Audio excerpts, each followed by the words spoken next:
예, 저는 글을 쓰고 있습니다. 사실은 이제 소설도 쓰고 있고요. 그 다음에 뭐 청소년 소설도 썼고, 그 다음에 희곡도 썼습니다. 그래서 뮤지컬도 써서 이제 공연이 여러 번 됐고요. 그 다음에 평론 작업도 합니다. 그래서 이제 작품을 이제 보고서 평가를 하거나 뭐 가치를 찾아주거나 이런 일을 해서, 제가 하는 모든 일은 다 언어로 지금 구성이 되어 있죠. 뭐 소설도 언어로 쓰고, 그 다음에 뭐 희곡도 언어입니다. 다 이제 글을 가지고서 이제 글을 쓰는 일을 하기 때문에 언어는 굉장히 저에게 중요한 것입니다. 그래서 아주 뗄래야 뗄 수 없는 관계를 맺고 있습니다.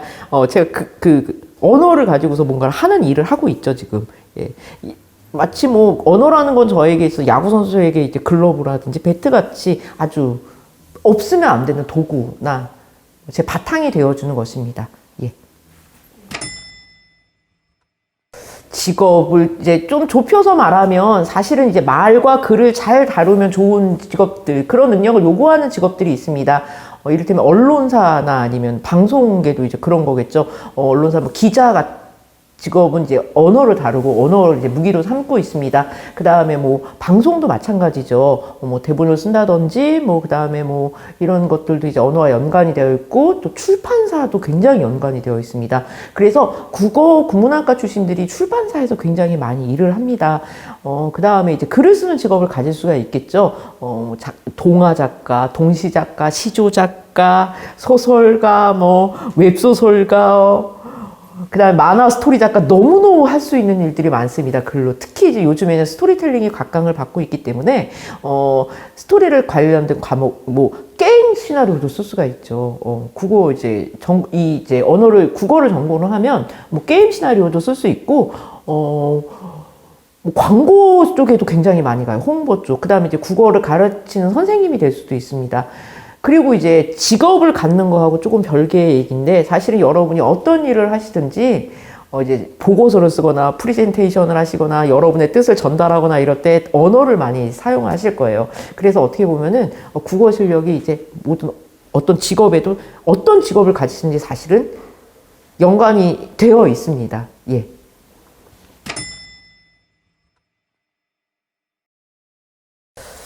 그 로봇이 이제, 저도 이제 그 얘기를 들었거든요. 근데 그 로봇이 쓴 소설이, 최종심까지는 올라갔대요. 계속. 그러니까 이 최종심 다음이 이제 등단인데, 거기까지는 정말 엄청나게 많이 올라갔다고 얘기를 합니다. 근데 등단까지는 안 됐다라고 얘기를 해요. 근데 이제 그 이유가 뭘까를 이제 생각을 해봤습니다. 최종심까지 올라갔다는 건 작품이 어느 정도의 수준을 갖추고 있다라는 의미예요. 근데 사실은 이 인공지능은 이 이야기의 패턴을 다 알고 있는 거예요. 우리가 사실은 어떤 이야기든지 보면 패턴이 있습니다. 막, 로맨스 드라마 보면 막 갑자기 첫 만나면 엄청나게 인상 안 좋게 둘이 만나요. 막.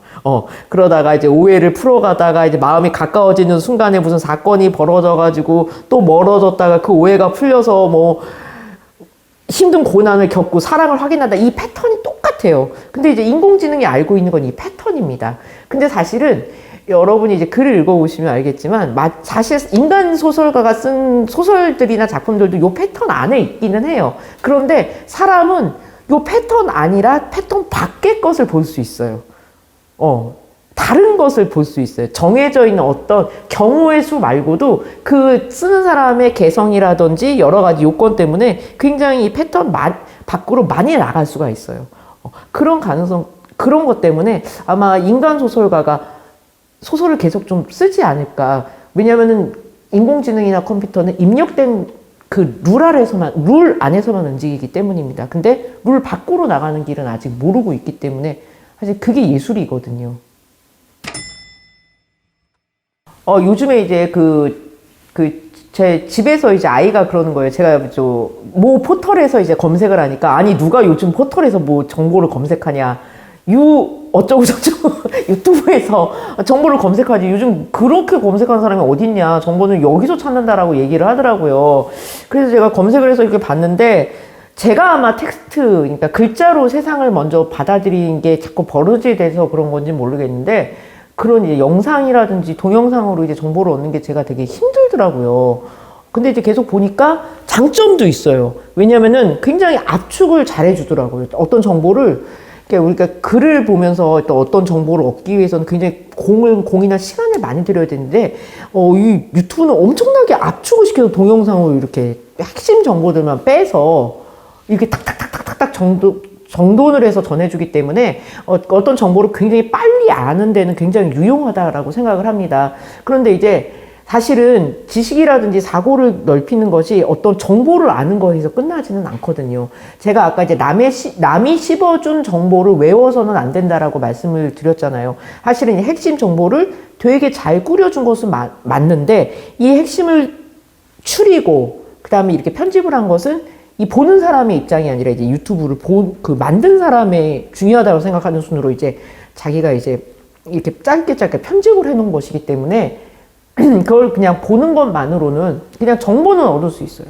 근데 여러분 아마 이런 얘기 들어보셨을 거예요. 정보랑 지식이랑 지혜는 조금 다릅니다. 정보는 이제 어떤 낱낱의 뭐 이를테면 레고 블록 같은 조각들이에요.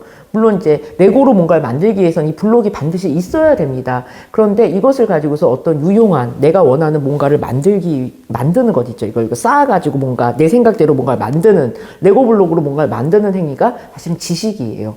이 정보들을 아는 것도 중요해요. 그래서 뭐 동영상으로 이런 정보를 빨리빨리 받아들이면 그것도 의미가 있다고 생각을 하지만, 이것이 진짜 내 것이 되고 내 생각을 발전시키기 위해서는 이것을 이를테면은 자기의 언어라든지 말로 정리를 해야지만 어떤 지식으로 쌓여서 내 것이 됩니다. 그래서 유튜브, 이게 동영상이나 이런 것들을 보면 정보는 정말로 너무 빠른 속도로 얻는데 머릿속으로 뭔가 계속 흐름이 왔다가 계속 사라지는 듯한 느낌이 있어요. 그러면 여러분이 여러분의 말과 글로 이거를 막아가지고 정리를 해야지만 그냥 들어왔다가 흘러가는 이 흐름에 자기 나름대로 댐을 만들고 뭔가를 만들어낼 수가 있어요. 그래서 그것을 정보에서 지식으로 바꿔놓을 수가 있습니다. 내 식대로. 그리고 자기가 이렇게 정리를 한번 말로 해보거나 글로 해보면은 아까 제가 말씀드린 그 과정에서 자기의 사고력이 발전되고 생각이 깊어지는 것이 있습니다. 그래서 여기서 정보를 잘 얻고 그 다음에 텍스트로 정리를 해봄으로써 둘이 굉장히 행복하게 동행을 할 수 있는 어떤 길이 있다라고 저는 생각을 합니다. 제가 요즘에 이제 중학생이라 이제 고등학생들하고 이제 같이 수업을 좀 많이 해요. 근데 저는 그렇게 생각을 했어요. 그러니까 얘네들이 영화나 막 드라마 같은 거를 빠져가지고 책이나 소설에는 전혀 관심이 별로 없을 것 같다라고 생각을 했는데 그냥 매체만 바뀐 것 같아요. 그러니까 옛날에 이제 종이책을 많이 봤는데 요즘 학생들은 웹소설을 너무너무 좋아하는 거예요. 그러니까 보고 있는 매체만 바뀌었지 사람이 막 이렇게 상상을 해서 어떤 이야기를 꾸미고 막 뭔가 만들어 보고 막 할 얘기를 막 꾸려보고 막 창작해보고 이런 것에 대한 재미는 변하지 않는 것 같다는 생각이 듭니다. 그리고 웹소설이나 뭐 해리포터 이런 거 너무너무 좋아해요. 근데 아마 책을 안 읽는다면 교과서에 있는 소설이 상당히 진지하고, 사실 교과서에 실린 소설들이 조금 학생들이 어려워하는 이유가 자기 생활과 조금 유리돼서 그런 것 같아요. 이를테면은 뭐 일제시대의 소설이라든지 뭐 산업화 시대의 소설 같은 건 학생들이 조금 마음에 안 와닿거든요.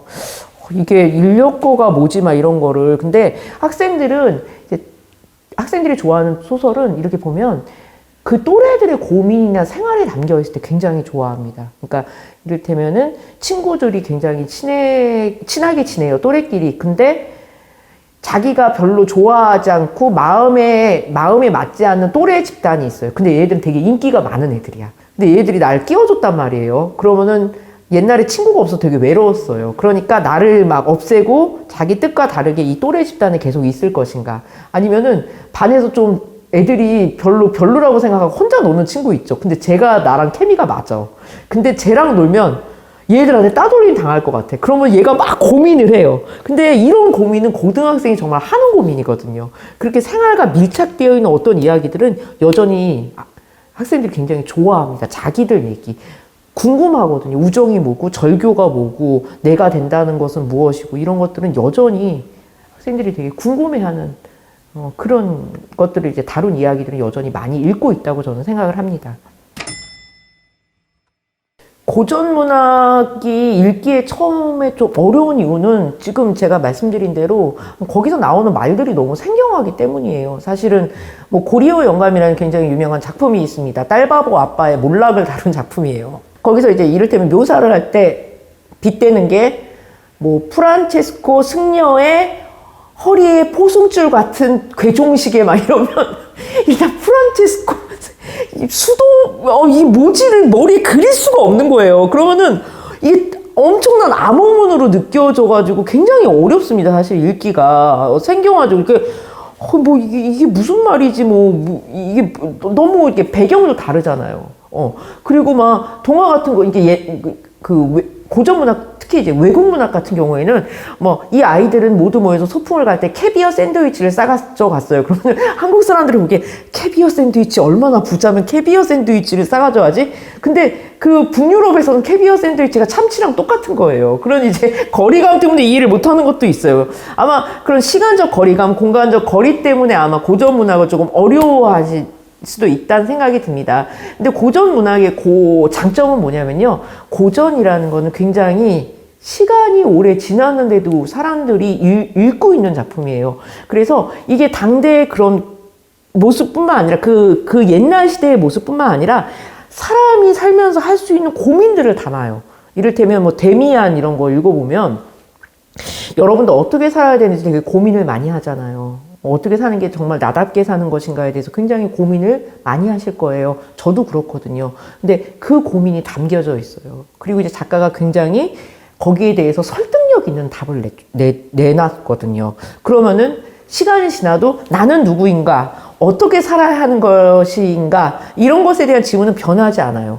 그렇기 때문에 그것에 대해서 굉장히 잘 고민한 작품들이 사실은 고전이고, 그렇기 때문에 고전이 지금도 읽을 가치가 있다라고 얘기를 할 수 있는 것 같습니다. 오늘 들었던 질문 중에 제일 황당한, 국어로 어떻게 돈을 벌 수 있을까? 어떤 과목이든 그런 것 같아요. 어떤 전공이든 뭐 화학을 전공해가지고 화학을 전공한 사람 중에서도 뭐 순수하게 화학의 공식이라든지 어떤 이론 같은 것을 파고드는 걸 좋아하는 사람이 있고, 이 화학을 이용해서 돈을 벌려고 경제적으로 어떤 성과를 보려는 사람들이 있겠죠.